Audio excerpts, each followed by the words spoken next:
What's up guys, DuArktik here with another Marvel Strike Force video, and in this video we are back for another team building guide, and this time we're going to talk about the NIGHTSTALKERS.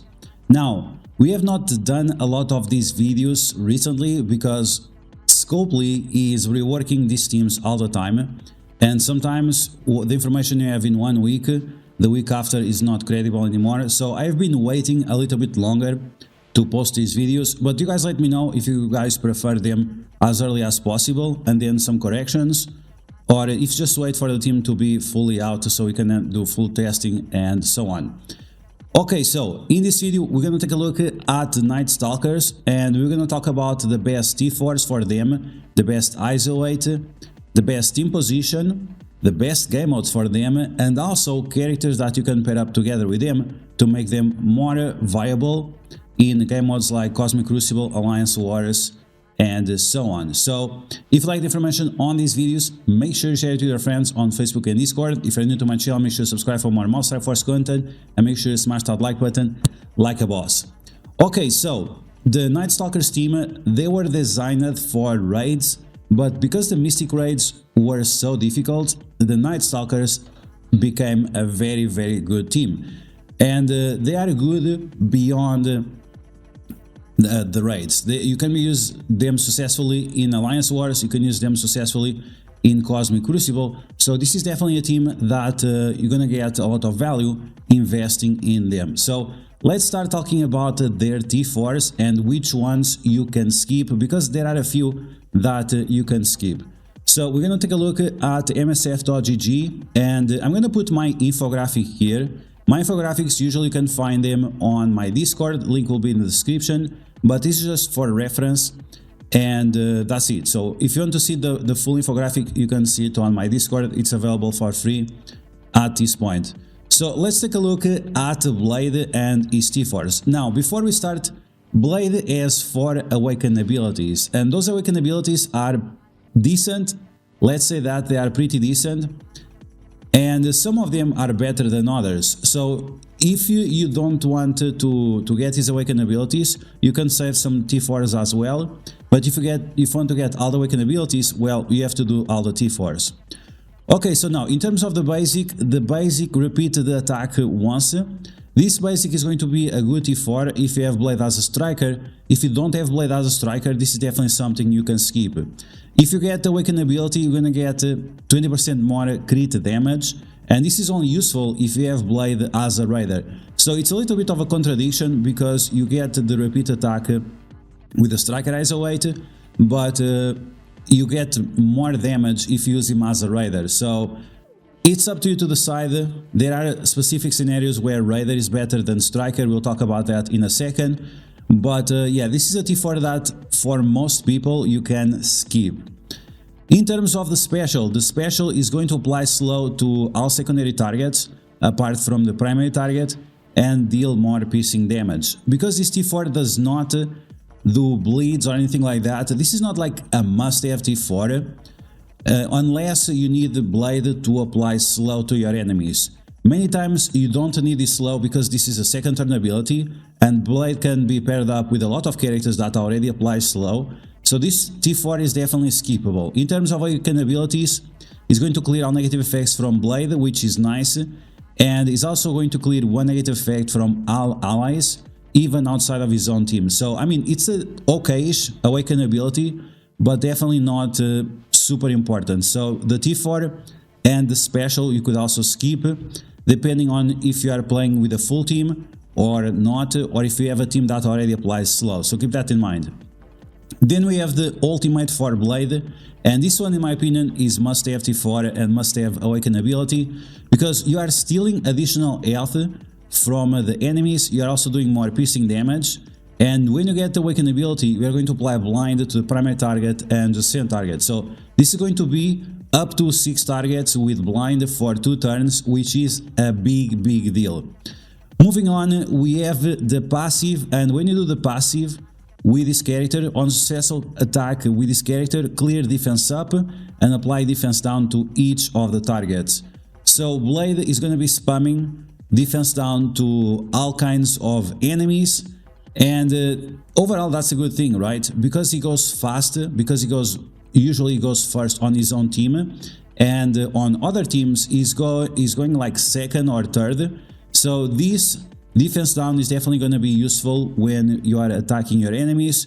So it's a nice T4. It's above the other ones as a priority, and especially because of the awaken ability. Because when you get the awaken ability on self or ally crit, once again, this does not have to be on his own team, it can be on other teams as well, he's going to gain assist chance for the next turn. So keep that in mind. They have to crit, and it's only on the turn after that blade is going to assist.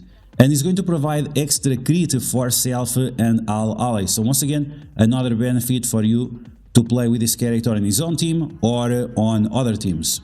Okay, so those are the T4s for Blade. Once again, the only thing that you really must have is the ultimate. All the other ones are optional, but I would do the passive, then the special, then the basic. Special because the basic is only useful if you are using Blade on teams that have characters faster than him, and he can be a striker rather than a raider. Let's move on to the next character. We have Oath, aka Karen Page. And the T4 on the basic, she's going to apply Expose, but this is only in raids. So this team is already very powerful in raids. I'm not sure if you really need this T4 in raids. So it's up to you to decide if you want to try to play with this team in raids, in raids or not, and if you need it, and then you choose to do it or not. Now, usually Oath is a striker, so if you do this T4, you're gonna get a little bit more value, but it's not an insane amount of value, so keep that in mind.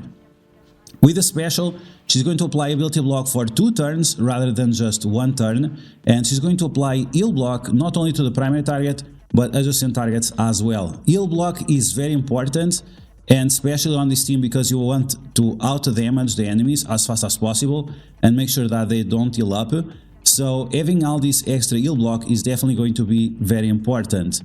Oath, she also applies a ton of bleeds. She's also going to be a striker, as I mentioned, and because of that you want to maximize all of these T4s to make sure that the bleed damage is always doing the highest multiplier.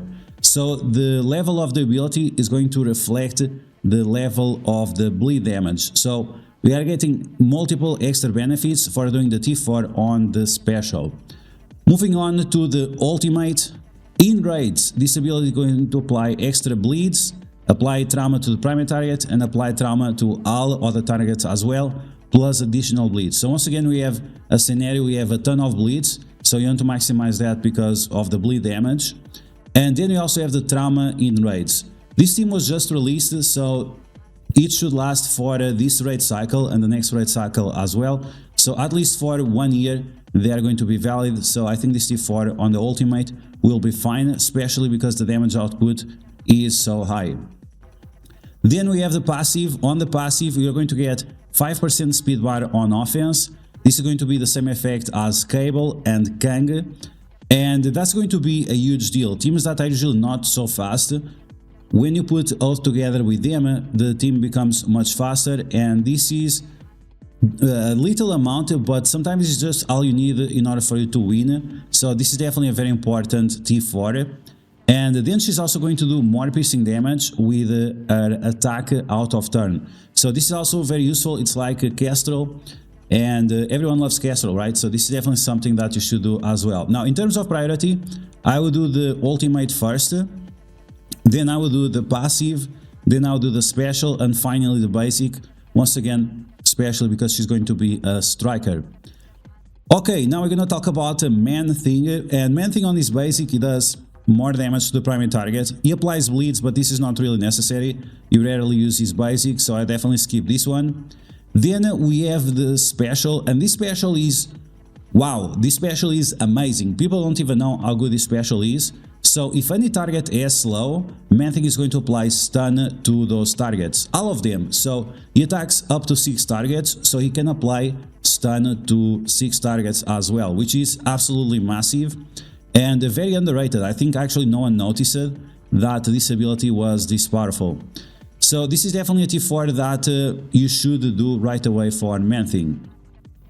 In terms of the ultimate, now the ultimate is not as good. It does damage to all enemies, but it's just normal damage. Then it gives ManThing safeguard in raids, which is not a good thing as well because he's going to have taunt, and that means that sometimes he might die because of this T4, so keep that in mind. But then the T4 becomes almost impossible to skip because it clears 2 negative effects from self and now Nightstalker allies. Because ManThing goes so late, this clearing of the negative effects is extremely important. It's just unfortunate because of that safeguard situation, but like I said, it's only in raids, so other games like Alliance Wars and Cosmic Crucible, this is not going to be a problem for you. So I would still recommend you doing this T4 as well. Then we have the passive, and the passive is absolute must-have T4. Additional 15% speed stat, speed-based stat, is extremely good in Marvel Strike Force because it's not going to be cancelled by other characters like Captain Britain or anything like that. So this T4 is definitely important. So in terms of the priority for ManThing, you should do first his passive, then the special, then the ultimate, and definitely don't do the basic because it's absolutely unnecessary. Okay, now we're gonna take a look at Agata. Agata is one of the characters that got reworked, and she's still part of the Dark Hold, so maybe in the past you did the T4s for her, but let's still talk about it. So on the basic, she's going to do more single target piercing damage, skip, absolutely unnecessary. On the special, she's going to do more piercing damage, and she attacks multiple times. So this is going to be a nice nuke. We have 250% damage plus 180 twice. So this is going to be scaling to over 600% damage. So I mean, the amount of damage is definitely nice. She can kill people with this ability, but it's not amazing T4 by any means. So if you're a new player, this is definitely a T4 that you should skip. In terms of the ultimate for Agata, this is an absolute must-have T4 because she's going to apply stun to Hero Mystic Blasters and Hero Mystic Controllers. So we are talking about Oath, yes, she stuns Oath. We're also talking about Robbie Ray's Ghost Rider, very powerful characters. And we also have Cersei Icarus, we have many of the Thors from Asgardians. So this is definitely a T4 that is going to be useful in many situations. On top of that, she also gives 20% barrier for her teams, and this is massive. 20% barrier from her, it's like 1 million or 2 million health, which is huge. Okay, so let's move on to the passive, and the passive is going to give Dark Hold and Nightstalkers 25% drain, which is very good as well to increase the sustainability of this team. So in terms of priorities for the T4s, I will definitely do the ultimate, then I will do the passive, and then the other two I would skip. Moving on, for the last character we have Moon Knight, and Moon Knight, depending on how you set up his ISO weight, he's going to be useful in different ways, so keep that in mind, because if you use him as a raider, if you use him as a striker, he's going to play in a completely different way, so keep that in mind. So with the basic, if he does the basic, he's going to get positive effects for 2 turns, and this can be 2 counters, 2 offense ups, or 2 speed ups. And this speed up can be really huge for Moon Knight, and that's why in some situations, especially PvP situations, Cosmic Crucible, Alliance Wars, you can use Moon Knight as a striker, and it's going to be a huge deal once again because of these positive effects. And absolutely big deal, believe me, having these 2 turns of speed up is huge. So this is a T4 that, once again, depending on the ISO weight, depending on where you use this guy, Moon Knight, you want to do it for sure. Now, in terms of the special, we are going to increase the rebound chain from 3 to 5 to 6 to 7, so the increase of attacks is huge, way more consistent, and he has 100% crit chance. So this is going to do massive amount of damage. And even that he does normal damage, and the multiplier is not gigantic because he rebound chains so many times. This is going to be a huge nuke, especially if you can chain attack in a specific location, if the characters have stealth or something like that. Then we have the ultimate. This ultimate is going to do more damage, but once again it's normal damage, applying negative effects for 2 turns. These negative effects include blind and disrupt, so this is definitely going to be a big deal. And if this character is with 3 or more Nightstalkers, is also going to clear all positive effects on the enemies. So this is definitely a good T4 for Moon Knight. Finally, we have his passive, 20% health for himself and Shadowland allies. Shadowland is not exactly meta, there are a few situations where you can use them, but we'll talk about that in a second. So overall the T4 is just going to increase the survivability of Moon Knight, which once again, it's fine, but because he's one of the reworked characters, he's going to have diamonds and 700 stars, which the other characters don't have. So we are just doing this to increase his own survivability. Okay, so in terms of T4 priority for Moon Knight, I would do the ultimate first, then the special, then the passive, and once again, if you are using him often enough as a striker, you can also use the basic.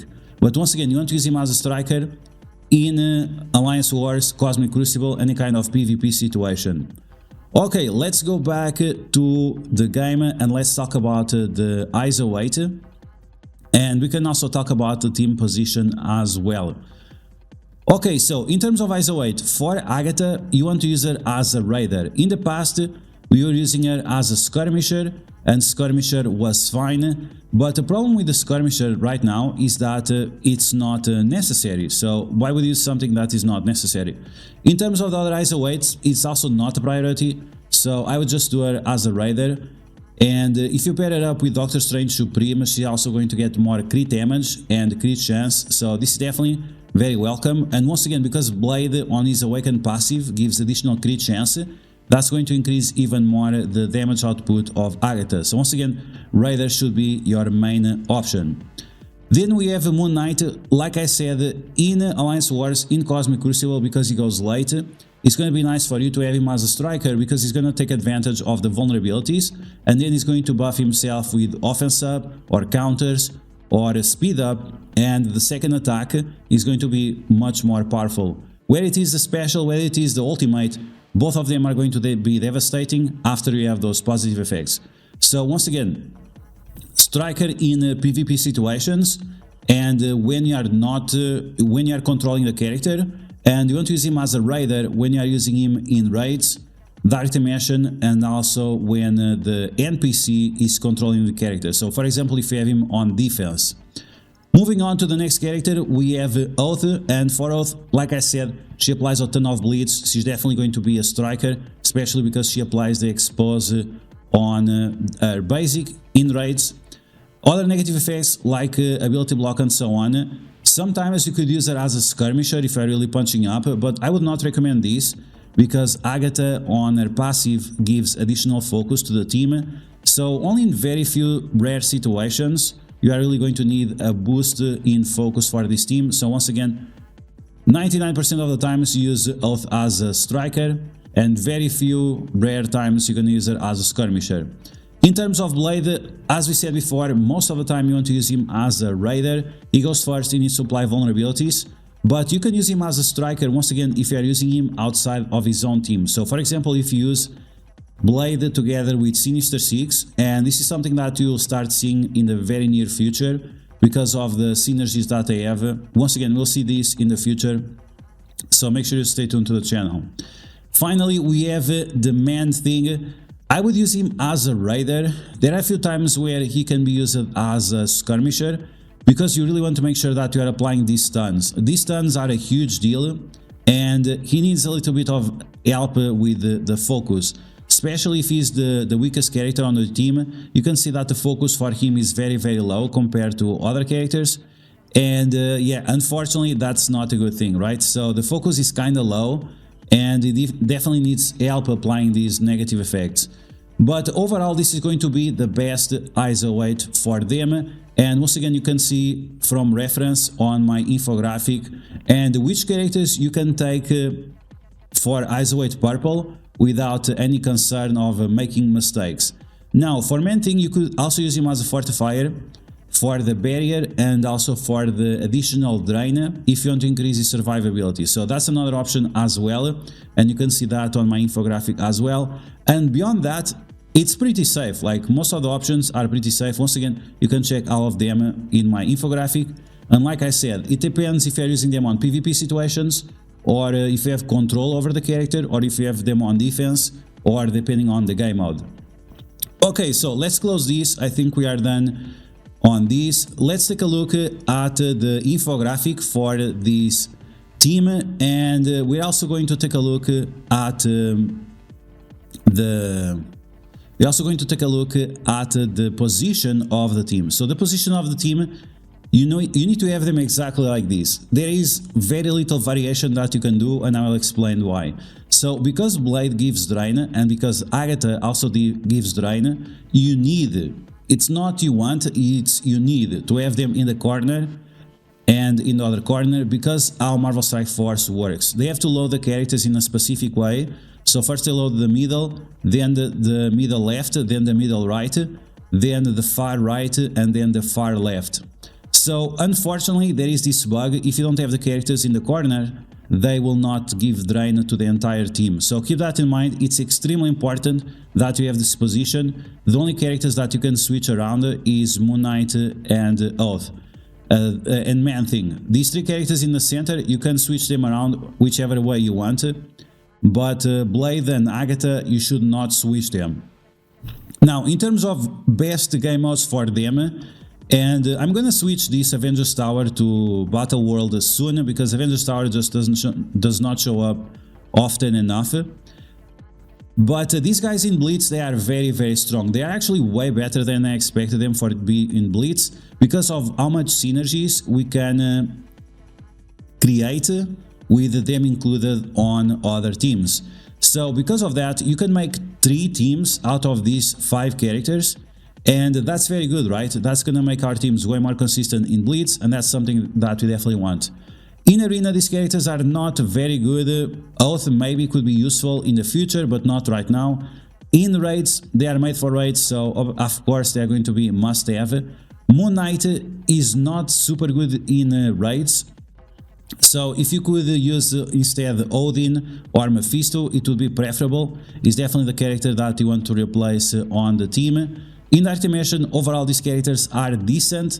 Agata, Moon Knight and ManThing are going to be the worst characters in Dark Dimension, especially Dark Dimension 7 and Dark Dimension 8. They lose a lot of value because they cannot be paired up with the members of their team. In Alliance Wars, this team is absolutely amazing. We'll make a video about this very soon, but this is definitely one of the strongest teams that you can make. And Battle World, they are going to be necessary for Battle World, so keep that in mind. And finally, we have Cosmic Crucible. They are also going to be very powerful in Cosmic Crucible, so keep that in mind. This is definitely a team that you want to invest if you care about those PvP game modes. Now, really quick, just talking about synergies that these characters have. Once again, Shadowland. White Tiger is going to give more speed bar for the Moon Knight, so this is definitely a character that you want to pair up sometimes. Daredevil also applies extra speed for Moon Knight. This is not speed bar, this is speed stat, so it's going to be very significant as well. Going back to the NIGHTSTALKERS, we have Agata with a lot of synergies with Darkhold. So keep this in mind, this is going to be very important in the near future. Make sure you stay tuned to the channel. And the other ones, they don't really have official synergies based on teams, but they definitely can be paired up with other characters. For example, Oath, because she applies Expose, she can be together with Super Scroll or Val or Nightcrawler or something like that. So overall, this is all you need to know about the NIGHTSTALKERS. This is definitely a team that you should invest to the max. And as you saw on my infographic, in terms of diamond recommendations, you really cannot go wrong with this team. If you apply diamonds to them, they are definitely going to get huge value. So that's going to be the video, guys. I hope you guys enjoy it. You can find all this information in my Discord on my infographics. So I hope you guys enjoyed this video. If you did, make sure you smash that like button, and if you found the video helpful, make sure you share it with your friends on Facebook and Discord. If you're new to my channel, make sure you subscribe for more Marvel Strike Force content, and I'll catch you guys later.